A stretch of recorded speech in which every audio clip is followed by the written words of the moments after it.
नमस्कार, मी तुषार शेटे. सिविक मिररच्या या विशेष व्हिडिओमध्ये आपलं स्वागत. आज तुमच्यासाठी घेऊन आलोय अशी एक माहिती ज्याचा थेट परिणाम किंबहुना फायदा हा तुमच्या माझ्यासारख्या सर्वसामान्य नागरिकांना होणार आहे. बातमी आहे सुप्रीम कोर्टानं दिलेल्या एका निर्णयाची, आणि हा निर्णय जे अपघातग्रस्त आहेत त्यांच्यासाठी फार महत्त्वाचा ठरणार आहे आणि त्यांच्या नातेवाईकांना दिलासा देणारा ठरणार आहे. मात्र त्याच वेळेला अपघातामध्ये ज्या व्यक्ती मदत करायला जातात मात्र त्यांना मनस्ताप होतो, त्यांचा मनस्ताप हेही दूर करणारी ही बातमी आहे. त्यामुळे व्हिडिओचा शेवट चुकवू नका, अगदी शेवटपर्यंत हा व्हिडिओ पहा आणि सिविक मिररच्या यूट्यूब, फेसबुक आणि ट्विटर चॅनलला सबस्क्राईब करायला विसरू नका. सुरुवात करूयात सुप्रीम कोर्टाच्या आदेशाची. आपल्याला माहिती आहे की जेव्हा एखादा अपघात होतो तेव्हा काय होतं, अपघात झाल्यानंतर त्यांच्या मदतीला जी लोक जातात ती पहिल्यांदा ॲम्ब्युलन्ससाठी फोन करतात. ॲम्ब्युलन्स तिथे येऊन पोहोचते.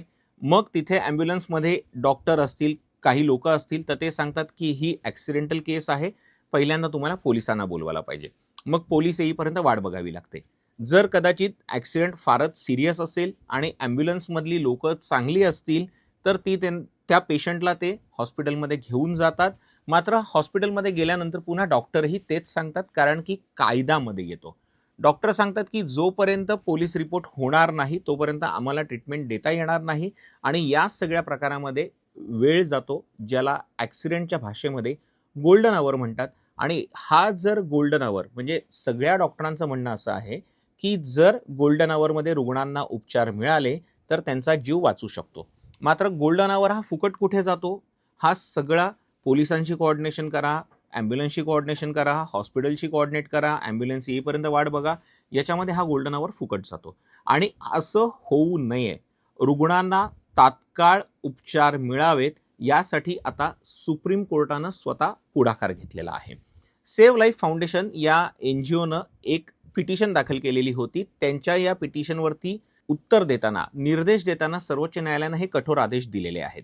आता जसे मी मगाशी म्हणालो की पहिल्यांदा ॲक्सिडेंट झाल्यानंतर आपण पहिला नंबर लावतो तो ॲम्ब्युलन्सला, मग पोलिसांना फोन करावा लागतो. अपघात जर फार मोठा असेल, बसला आग लागली असेल किंवा कशाला आग लागली असेल तर ती आग विझवण्यासाठी फायर ब्रिगेडला बोलवावं लागतं. सो या सगळ्यामध्ये वेळ जातो, आणि हा सगळा वेळ जाऊ नये यासाठी आता 100, 101, 102, 1033, 108 या सगळ्या नंबरना एकत्रित करण्याचे आदेश हे सर्वोच्च न्यायालयाने दिलेले आहेत.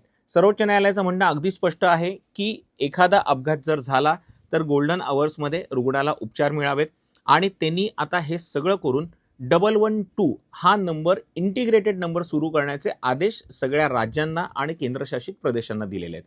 आता होणार काय आहे की जर तुम्ही 101 नंबरला फोन केला आणि जर अपघाताची माहिती दिली तर तो ऑटोमॅटिक पोलिसांना पण जाऊ शकतो, पुढे ॲम्ब्युलन्ससाठी तिची माहिती मिळू शकते, फायर ब्रिगेडला जायचं तर तिथेही जाईल. यामुळे तुम्हाला प्रत्येक ठिकाणी वेगळा फोन करायची गरज नाहीये. तुम्हाला फक्त आता 112 नंबरला एक कॉल करायचा आहे, अपघाताची माहिती द्यायची आहे. आता सर्वोच्च न्यायालयानं जे आदेश दिलेले आहेत त्याची कडक अंमलबजावणी पुढच्या 3 महिन्यात करण्याचे त्यांनी आदेश सगळ्या राज्यांना दिलेले आहेत. त्यामुळे पुढच्या 3 महिन्यामध्ये या सगळ्याचं इम्प्लिमेंटेशन होईल अशी अपेक्षा व्यक्त करायला आपल्याला हरकत नाहीये. आता याच्यामुळे काय होऊ शकतं, जर एखाद्या ठिकाणी अपघात झालेला आहे. एक सोपं उदाहरण घेऊयात. मुंबई पुणे मार्गावरती खंडाळा घाटामध्ये किंवा बोर घाटामध्ये जर कुठला अपघात झालाय, किंवा आपण बघितलं की अगदी परवा साताराजवळ अपघात झाला होता, मात्र त्या अपघाताची माहितीच कोणाला पोचली नव्हती. मग नंतर जेव्हा ते कळलं तेव्हा ती जीप शोधण्याचे प्रयत्न सुरू झाले. मग रेस्क्यूना बोलवलं गेलं, मग ते ट्रेकर्स असतील, रेस्क्यू टीम्स असतील, त्या खाली उतरल्या, दरीत उतरून त्यांनी मृतदेह काढले.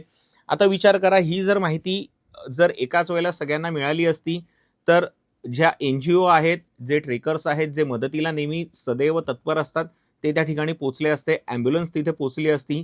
ॲक्सिडेंटची तीव्रता लक्षात आल्यानंतर तिथे नॉर्मल ॲम्ब्युलन्सच्या ऐवजी कार्डियक ॲम्ब्युलन्स तिथे पोचवता आली असती. कदाचित जर तिथे पोचली असती. ॲक्सिडेंटची तीव्रता लक्षात आल्यानंतर तिथे नॉर्मल ॲम्ब्युलन्सच्या ऐवजी कार्डियक ॲम्ब्युलन्स तिथे पोचवता आली असती. कदाचित जर तिथे लवकर माहिती मिळाली असती तर एअर ॲम्ब्युलन्स किंवा अजून ॲडव्हान्स लाईफ सपोर्ट सिस्टमच्या ॲम्ब्युलन्स तिथे जर पोचल्या असत्या तर काही लोकांचे जीव हे नक्कीच वाचले असते. आणि हेच प्रकार करण्यासाठी आता तुम्हाला फक्त 112 या नंबरवरती फोन करायचा आहे. यामुळे होणार काय आहे, 112 नंबरवरती जेव्हा तुम्ही फोन कराल आणि त्या अपघाताची माहिती सांगाल, तेव्हा ती यंत्रणा जी तिथे बसलेली असणार आहे ती संबंधित यंत्रणांना अलर्ट करेल. उदाहरण पुन्हा मी देतो की जर समजा खंडाळा घाटामध्ये अपघात झालाय, अपघात कशाचा आहे, ट्रक आणि बसचा असेल किंवा ट्रकला आग लागली असेल तर तिथे ॲम्ब्युलन्स पोचवावी लागेल. जर केमिकल वाहून नेणारा टँकर अपघातग्रस्त झाला असेल तर तिथे बाकीच्या यंत्रणांना तिथे पोचवायचं असेल तर ते कामही 112 नंबरवरती तिथे जी लोक असणार आहेत ते ती करणार आहेत. जर ॲम्ब्युलन्सची गरज असेल तर तिथे ॲम्ब्युलन्स पोचेल. आणि सगळ्यात महत्त्वाचा मुद्दा जो ज्याचा सामना सगळ्यांना करावा लागतो. अपघात झाल्यानंतर अनेक जण मदतीसाठी पुढे येतात, मात्र पोलिसी खाक्या किंवा पोलिसी चौकशी अनेकांना नको असते आणि म्हणून ते काही वेळा मदत करण्याचा प्रयत्न करतात किंवा टाळतात, किंवा एकदा आम्ही रुग्णाला हॉस्पिटलमध्ये पोचवलं, ॲम्ब्युलन्समध्ये बसवून दिलं की आमचा विषय संपला, अशा जो प्रवृत्तीचा म्हणजे त्रासामुळे लोकांना हे असं करावं लागतं ते सुद्धा कमी होणार आहे, कारण की थेट पोलीस यामध्ये इन्व्हॉल्व असणार आहेत. आता हे सगळे इंटिग्रेशनचा जो भाग आहे हा सगळ्यांना चांगला आणि त्याचा फायदा होणार आहे हे आपल्याला दिसतंय.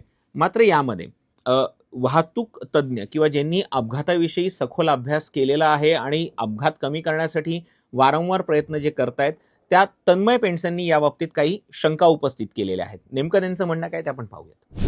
नुकताच आता न्यायमूर्ती जे के माहेश्वरी सर आणि न्यायमूर्ती एस संदूरकर सर यांच्या खंडपीठाने एक अत्यंत आमूलाग्र बदल होण्याच्या दृष्टिकोनातून एक निर्णय दिलेला आहे.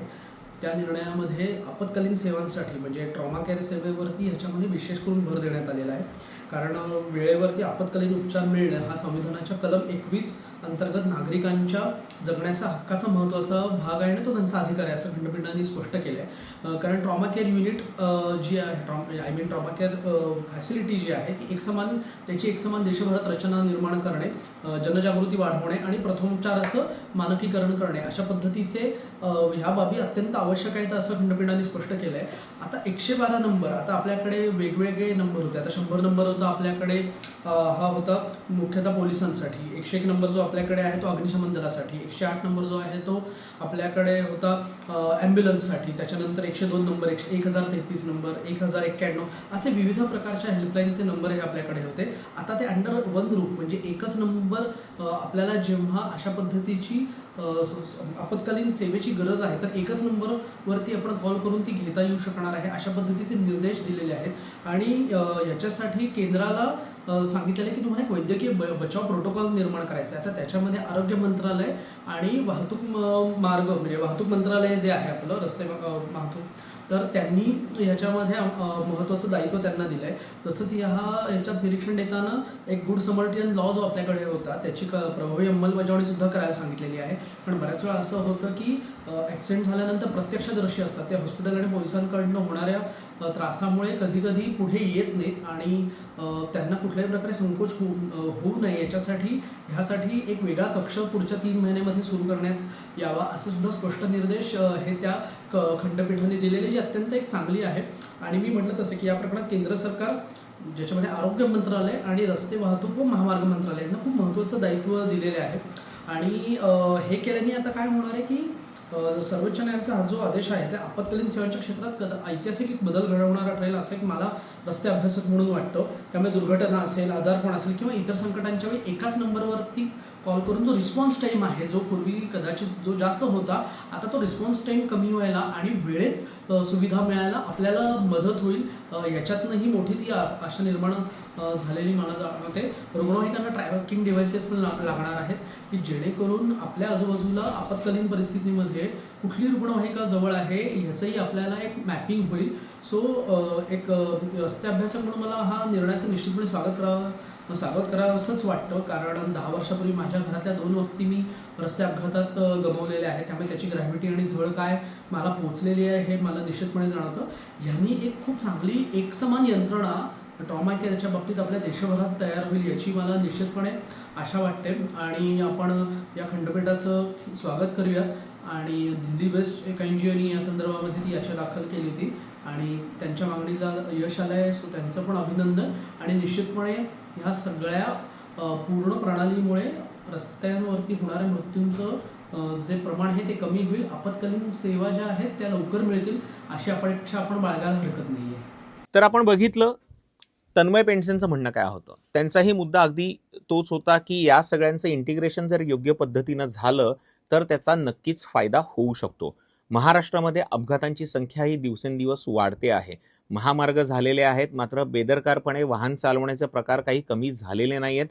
त्यामुळे दिवसेंदिवस अपघात होतच आहेत. अपघात टाळण्यासाठी प्रयत्न करायला हवे आहेत. काही प्रयत्न आपण करतो आहोत, मात्र काही तांत्रिक चुका आहेत. म्हणजे जसे हायवेवरती ब्लॅक स्पॉट्स आहेत, त्याला इंजिनिअरिंगच्या माध्यमातूनच त्यांना ते रेक्टिफिकेशन करणं अपेक्षित आहे. मात्र जर एखादा अपघात झाला तर अपघात झाल्यानंतर स्थानिकांनी त्या अपघातग्रस्तांना कशी मदत करावी आणि मदत करण्यासाठी जेव्हा ते पुढे येतील तेव्हा त्यांना पोलिसांचा किंवा अन्य कुठल्या कायदेशीर बाबींचा त्रास होणार नाही याची काळजी सुद्धा यंत्रणांना देण्याचे आदेश दिलेले आहेत. आणि या सगळ्या प्रकारातनं सर्वोच्च न्यायालयाने एक गोष्ट स्पष्ट केलेली आहे की राष्ट्रीय ॲम्ब्युलन्स कोड म्हणजे नॅशनल ॲम्ब्युलन्स कोड किंवा राष्ट्रीय रुग्णवाहिका कोड हे सर्व राज्यांना लागू असणार आहे. याचा उद्देश फक्त आणि फक्त एकच आहे की अपघात झाल्यानंतर अपघातग्रस्तांना वेळीच मदत मिळाली पाहिजे. ती जर मदत त्यांना मिळाली तर त्यांचे जीव वाचू शकतात. आपण जर देशामध्ये आणि महाराष्ट्रात होणाऱ्या अपघातांच्या आकडेवारीवरती जर नजर टाकली तर जो आकडा समोर येतोय तो खरोखरच धक्कादायक आणि विचार करायला लावणारा आहे. त्यामुळे या व्हिडिओच्या शेवटी आम्ही तुम्हाला हेच आवाहन करतोय, वेगाची नशा ही नेहमीच वाईट आहे. गाडी चालवणं तुम्हाला आवडतं, तुमच्या फायद्याचं जरी असलं तरीही वाहतुकीच्या नियमांकडे दुर्लक्ष करू नका. तुम्हाला वेगाचा अनुभव घ्यायचा आहे तर सरकारनं मुंबई पुणे एक्सप्रेस हायवे आणि मुंबई नागपूर समृद्धी महामार्गावरती वेगमर्यादा ही 100 किलोमीटरची ठेवलेली आहे. तिथे तुम्ही वेगाचा आनंद घेऊ शकता. मात्र ते घेताना आपल्या जीव दावणीला टांगून किंवा आपल्या परिवाराची चिंता न करता फक्त आणि फक्त एन्जॉय करायचं आहे यासाठी करू नका, कारण की घटकेत होत्याचं नव्हतं होऊ शकतं. या जनजागृतीपर व्हिडिओच्या माध्यमातून सर्वोच्च न्यायालयाचे आदेश आल्यानंतर त्याचा फायदा नागरिकांना कसा होणार आहे ही माहिती आम्ही तुमच्यापर्यंत पोहोचवलेली आहे. ही माहिती तुम्हाला कशी वाटली आम्हाला कमेंट करून नक्की सांगा. तुर्तास इथेच थांबतोय. धन्यवाद.